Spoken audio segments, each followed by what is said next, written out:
বাংলাদেশের আইন কতটা জঘন্য হলে এর মতো একটা বুইরা মহিলা আমার ধর্ষণ মামলা দেয়। 50 বছরের বুইরা মহিলা, এর আবার কেউ ধর্ষণ করে কেমনে? এটা তুই করে যায় প্রমাণ করিস। আরে এগুলা করতো তোকে কিনা রে? তোরা তো বড় লোক, আমরা তো গরিব। বিএমডব্লিউ এ ঘুরি, ঢাকায় 4-5টা চুল কাটার সেলুন আছে, আমরা তো গরিব। কোর্ট আইন এগুলা তো আমাগো লেগে না, এগুলা তো তোকে কিনা। একটা ছেলে কতটা অসহায় হইতে পারে আমি বুঝাইতে পারবো না। একটা ছেলে কতটা অসহায় হইতে পারে, একটা দুইটা না 5-5টা মামলা করতে এই বজ্জাত মহিলা আমার নামে। আমার যেমনে খুশি অমনে না চাইতাছে। আমার একটা লাইফ আছে ভাই, আমিও মুভ অন করতে চাই। আমি ঘুরমু ফিরমু চুদলিং বং করমু, খাইয়া দিমু, ফষ্টি নষ্টি করমু মেয়াগো লগে।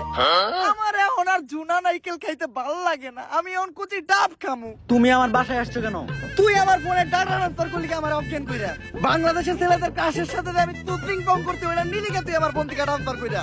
বাংলাদেশের কত শত মেয়েরা আমি খেয়ে দিতি, ফষ্টি নষ্টি করতি, এগুলার ছবি ভিডিও তুই নিলিকে তোর ফোনে ট্রান্সফার করে, স্টুপিডের বাচ্চা। হ্যালো, মুমিনুল আসছে আমার বাসায়। ওরে যেই কাজের জন্য আনছি সেই কাজ না করে ও মারামারি করতেছে। আপনারা তাড়াতাড়ি 465-তে আসেন। স্টুপিড মহিলা কি বলে? ওর বাসায় নাকি আমি মারামারি করতাছি। তাহলে কি করতেছো তুমি? তুই বল আমি কি করতাছি? তুমি জানো তুমি কি করতেছো? তরে চুদলিং পং না করলে তুই মামলা উঠাবি না। কি কি? তরে চুদলিং পং না করলে তুই মামলা উঠাবি না, তুই কর। এটা আমি কোথায় বলছি? অনলাইনে বলবি নাকি তুই এইটা?